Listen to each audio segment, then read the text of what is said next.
அந்த எஃப்ஐஆர் கசிய விட்டது மத்திய அரசு தான், இது டெக்னிக்கல் எரர்ன்றாங்க. இது மத்த மாநிலத்துல பண்ணாம தமிழகத்துல மட்டும் ஏன் பண்றாங்கன்னு சீமானே கேள்வி கேட்கறாங்க. ஏங்க சீமான் அவர்கள் பத்தி நான் பேச விரும்பலைங்க. சீமான் அவர்கள் வந்து நம்ம மாநில முதலமைச்சர் பார்த்து கேள்வி கேட்டாக்க அது நியாயமா இருக்கும். சரிங்களா, ஒரு குற்றம் சாட்டணுங்கிறதுக்காக நீங்க என்ன வேணாலும் சொல்லலாம். சோ சீமான் அவர்களுக்கு நான் பதில் கொடுக்க விரும்பல. சென்னை ஹைகோர்ட்ல ரிப்போர்ட் பண்ணிருக்காங்க.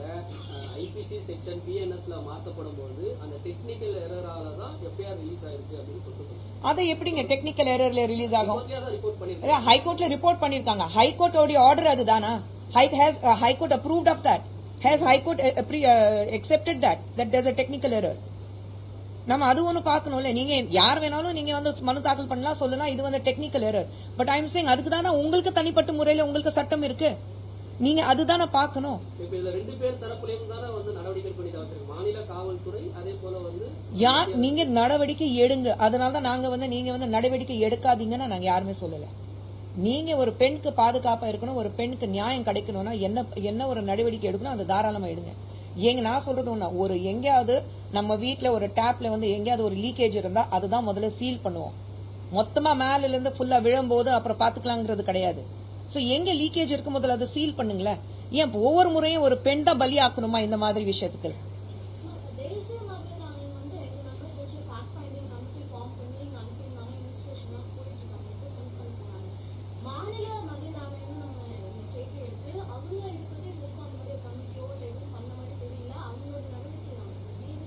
ஒண்ணுமே பண்ணலையே. ஸ்டேட் உமன் கமிஷன் இருக்கு, எங்க இருக்காங்க? அவங்க போனாங்களா? கவர்னர் பார்த்தாங்களா? ஒரு ஸ்டேட்மெண்ட் கொடுத்தாங்களா? நாங்க இதுக்கு அகேன்ஸ்ட் ஆக்ஷன் எடுக்க போறோம்னு சொன்னாங்களா? ஒண்ணுமே பண்ணல. எங்க இருக்காங்க ஸ்டேட் உமன் கமிஷன்? எங்க இருக்காங்க? ஏன் அங்க NCWல இருந்து மம்தா குமாரி வந்தாங்க, பாம்பேல இருந்து பிரவீன் தீக்ஷித் வந்தாரு. அவங்க ரெண்டு பேரும் போகும்போது ஏன் ஸ்டேட் கமிஷன் இருந்து யாருமே போகல? கூட பதில் கொடுத்தாங்களா? எங்கேயாவது பேசினாங்களா?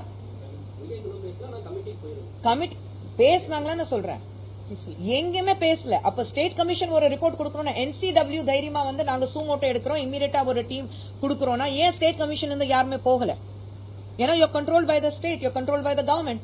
அவங்க சொல்றதா நம்ம இந்த சட்டம் என்னன்னா, இவங்க என்ன சொல்றாங்க, ஆளுங்கட்சி என்ன சொல்லுது அதுதான் நாங்க பண்ணுவோம்னா சொல்லிட்டு உட்காந்துட்டு இருக்காங்க. யார் அந்த சார் அப்படிங்கிறது வந்து ஒரு முக்கியமான விவாதமா இருக்கு மேடம். பிஜேபி தரப்புலையும் அதை இன்னும் தொடர்ந்து முன்வைக்கிறீங்களா? ஞானசேகருக்கு பின்னணியில யாரு இருப்பாங்கன்னு பிஜேபி தரப்பு? ஆமாங்க, அதுதானே கேள்வி கேட்டுட்டு இருக்கோம். யார் அந்த சார்? சார் சொல்லி தான் விட்டோம். யார் அந்த சார்? போலீஸ் என்ன சொல்றா, மொபைல் ஆப்ல நோட்டை இருந்துச்சு ஆன்லைன்ல அவர் மிரட்டுறதுக்காண்டி அந்த தன்னோட கருத்துக்கு இணங்க வைக்கிறதுக்காண்டி அப்படி மிரட்டி இருக்காரு அப்படிங்கிற மாதிரி போலீஸ். எங்க போலீஸ் அப்படி பதில் சொல்லலாமா? நான் கேக்குற கேள்வி ஒண்ணுதான். அவங்க வீட்டுல இப்படி ஒரு பிரச்சனை வந்தா அவங்க இந்த பதில் கொடுப்பாங்களா? அப்போ மட்டும் நடவடிக்கை வேற மாதிரி இருக்கும்ல. எல்லாமே உணர்வுபூர்வமா இல்லீங்க, மனிதர்கள் சொல்லும் போதும் நமக்கு வந்து உணர்வுபூர்வமா இருக்கிறதுனாலதான் நம்ம இங்க உட்கார்ந்துட்டு பேசிட்டு இருக்கோங்க. எல்லாரும் நாங்க வந்து மிஷின் கிடையாதுல்ல.